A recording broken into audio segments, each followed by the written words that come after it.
Hello everyone, this is Vinita Bishnoi. Welcome to my channel Milestones in Biology. So today we are going to study about nucleic acid. अभी तक हमने biomolecules में lipids के बारे में पढ़ा है, कार्बोहाइड्रेट्स, प्रोटीन्स एंड प्रोटीन्स में हमने एंजाइम्स के बारे में भी पढ़ लिया है. सो this is the last topic of the chapter. Nucleic acid जो है वो भी एक बायोमोलिक्यूल है एंड सबसे पहले न्यूक्लिक एसिड के बारे में बोलने वाले फेडरिक मिशर साइंटिस्ट थे इन 1869. This scientist what he has done, he has collected पस सेल्स. इन्होंने पस सेल्स कलेक्ट किए. पस सेल्स कहीं पे भी अगर हमको इन्फेक्शन हो जाता है या इंजरी हो जाती है तो yellow yellow thick fluid accumulate हो जाता है, that is the pus. So he used to collect the pus from the patients and then he used to observe that. What he have observed after staining, he observed that the pus cells are having acidic, darkly stained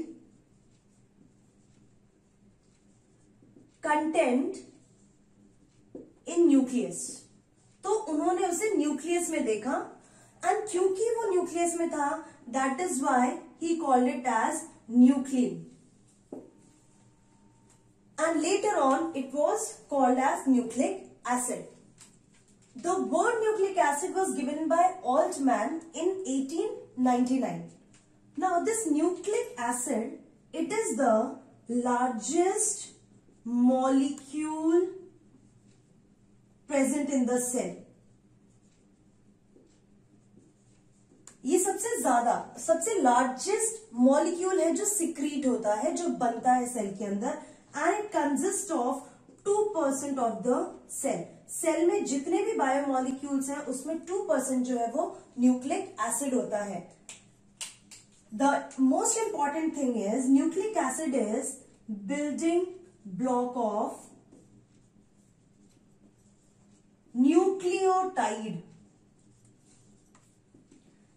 अभी मैं आपको ये जो topic पढ़ाऊंगी nucleic acid, इसमें जितना भी मैं videos cover करूंगी that will be basic and it is related to the 11th standard. But if you want some more knowledge about this topic, you can watch my videos which I have already uploaded of standard 12th chapter 6. आप playlist में जाएंगे तो molecular basis of inheritance chapter 6 जो है 12th standard का, उसमें मैंने ये टॉपिक को और भी डिटेल में कवर किया है related to the 12th standard. So if you are interested even you can watch those videos.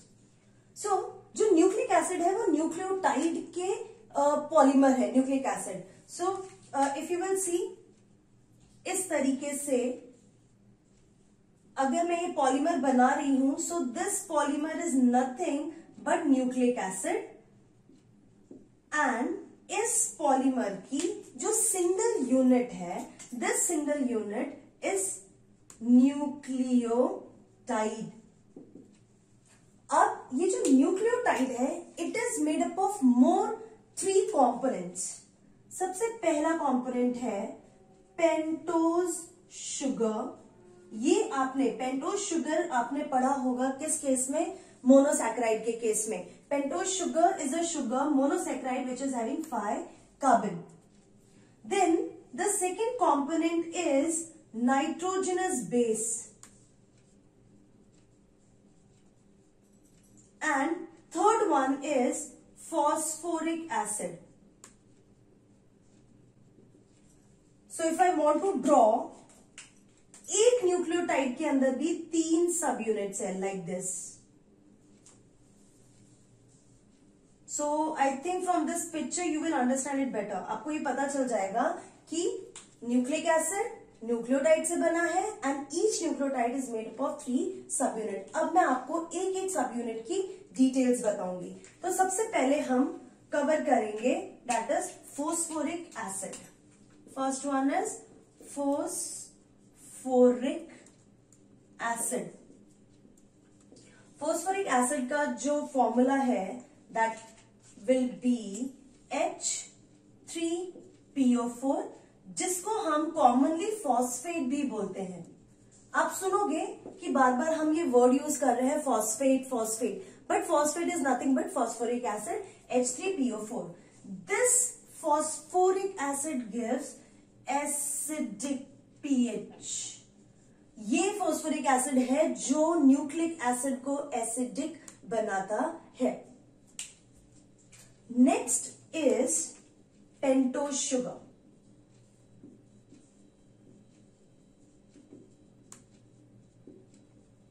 Pentose sugar नाम से पता चल गया आपको, इट्स अ मोनोसैकेराइड। मैं ये रिपीट इसलिए कर रही हूं ताकि आपका रिवीजन भी हो जाए। It is having 5 carbon atoms. Next, it is having furanose ring. Furanose ring, if you remember, it is having 5 carbon and 1 oxygen in the ring. ये कुछ इस तरीके से होता है।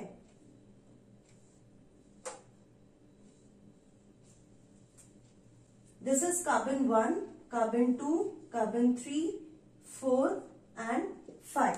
तो रिंग में आप देखेंगे, sorry, in the ring you will see that 4 carbon is there and 1 oxygen is there, that is furanose ring. So this is pentose sugar. अब यहां पे क्या है, जो न्यूक्लिक एसिड है वो न्यूक्लिक एसिड आप 3 पढ़ने वाले हैं nucleic acid. One is DNA, other is RNA and third one is ATP. हम यहाँ पे 3 न्यूक्लिक एसिड डिस्कस करेंगे। तो पेंटोज शुगर की अगर बात करें तो पेंटोज शुगर भी यहाँ पे 2 यूज हो रहा है। The pentose sugar which participate in formation of DNA, it is deoxyribose sugar, and the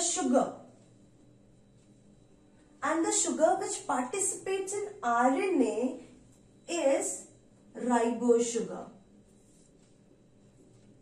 मैंने आपको इसका डिफरेंस मोनोसैकेराइड में भी बताया था, but still I will tell you that here in this case आप देख सकते हो राइबोज है, ये डीऑक्सी, मतलब राइबोज एंड डीऑक्सीराइबोज शुगर में सिर्फ डिफरेंस एक ऑक्सीजन का है, वो भी कहां पे, सेकेंड नंबर पे HOH है राइबोज शुगर के केस में, whereas in deoxyribose sugar I am making here, यहां पे at second number carbon only hydrogen is there. So you can see here, यहाँ पे ऑक्सीजन है, यहाँ पे ऑक्सीजन नहीं है on second number carbon. This is what the difference is between the ribose and deoxyribose sugar. So it is the pentose sugar.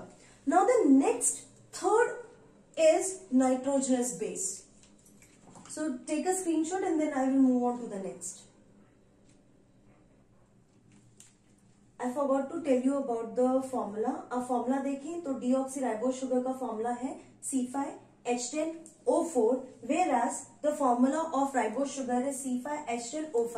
तो you can easily understand कि यहाँ पे 4 ऑक्सीजन है, यहाँ पे 5 ऑक्सीजन है, and you can make out the difference from the structure too. Now the next is nitrogenous base. 2 type के nitrogenous bases हैं. Nitrogenous bases is nothing but a nitrogen containing compound. There are 2 type of nitrogenous bases, purines and pyrimidines.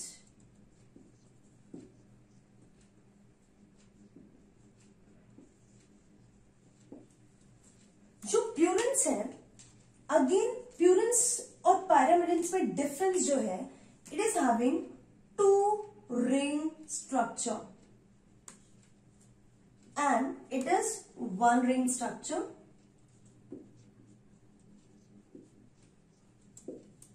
Let me make out the diagram. This is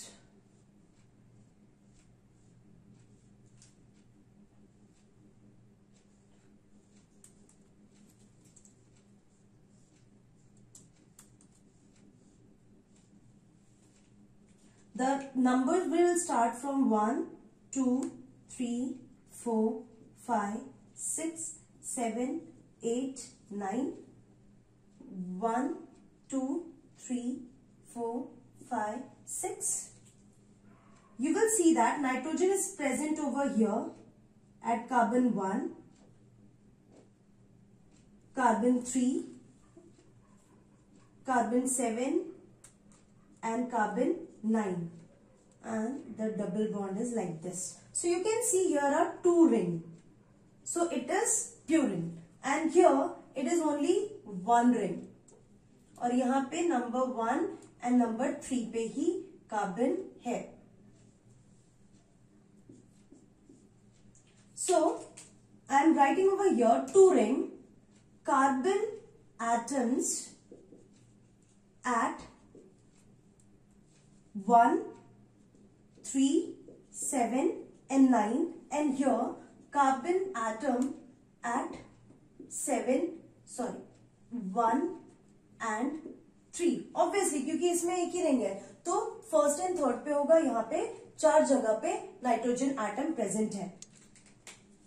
The example of purines will be adenine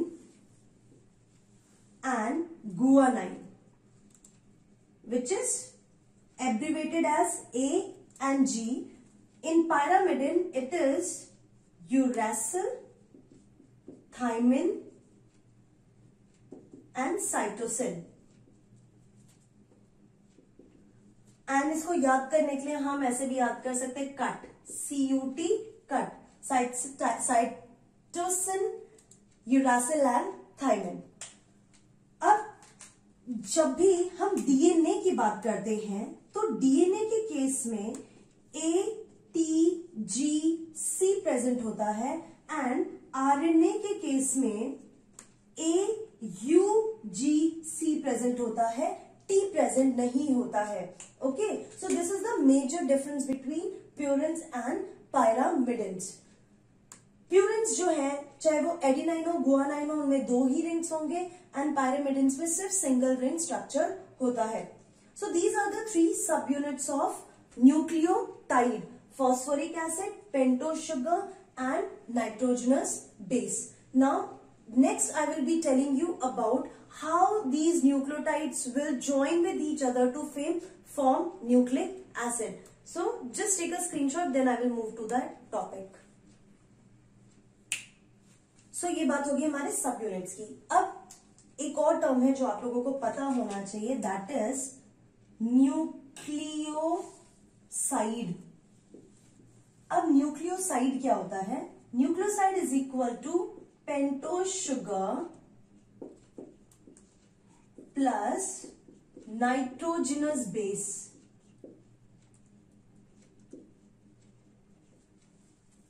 and nucleotide का मतलब होता है, मैं यहां पे nucleotide लिखती हूं, nucleotide को हम ऐसे भी लिख सकते हैं न्यूक्लियोसाइड प्लस फोस्फेट, क्योंकि न्यूक्लियोसाइड का मतलब ही होता है pentose sugar plus nitrogenous base. So this is the additional term which you should know. अब हम नेमिंग करते हैं. नेमिंग कैसे होगा? पेंटोज शुगर सब में कॉमन रहेगा. अगर पेंटोज शुगर के साथ एडिनाइन आ जाए, अगर पेंटोज शुगर के साथ गुआनाइन आ जाए, यूरासिल आ जाए, थाइमिन आ जाए एंड साइटोसिन आ जाए. ओके, सो अभी हम 5 टाइप की न्यूक्लियोसाइड की बात करेंगे. एंड वो 5 टाइप की न्यूक्लियोसाइड किस बेसिस पे हुआ कि पेंटोज शुगर के साथ कौन सा नाइट्रोजनस बेसिस है. On that basis you have to give the name to the nucleoside, respective nucleoside. So इसको हम बोलेंगे एडिनोसिन, गुआनोसिन. फाइन, ये दोनों क्या हुए? ये दोनों प्यूरिन्स है. अब जब पायरामिडिन्स को नेम देंगे तो you see the difference. Uridine, thymidine and cytidine. So you see, जब पायरामिडिन की बात आई है उस समय जो नेमिंग है न्यूक्लियोसाइड्स की, it has changed. So adenosine, guanosine, uridine, thymidine and cytidine. These are the 5 type of nucleosides. Now we'll give the names to the nucleotides again on the basis, क्योंकि nucleotide सारे एक जैसे ही होते हैं, difference सिर्फ nitrogenous bases का आता है. So I am writing over here. First is pentose sugar plus phosphate plus, मैं 5 लिख लेती हूं so that it will be easier to understand. ये सारे में कॉमन है pentose sugar and phosphate.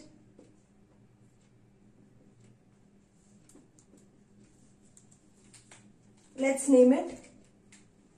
Pentose sugar के साथ अगर मैंने एडिनाइन ऐड किया, गुआनाइन ऐड किया, साइटोसिन ऐड किया, यूरासिल ऐड किया या थायमिन ऐड किया, अब हम इनके बेसिस पे नेम्स देते हैं. सो एडिनाइन जब होगा जिस भी न्यूक्लियोटाइड में, उस न्यूक्लियोटाइड को आप बोलोगे adenylic acid, guanylic acid, cytidylic acid, uridylic acid and thymidilic acid. So these are the different names according to the nitrogenous base they are carrying. तो न्यूक्लियोसाइड भी 5 टाइप के हो गए, न्यूक्लियोटाइड भी 5 टाइप्स के हो गए.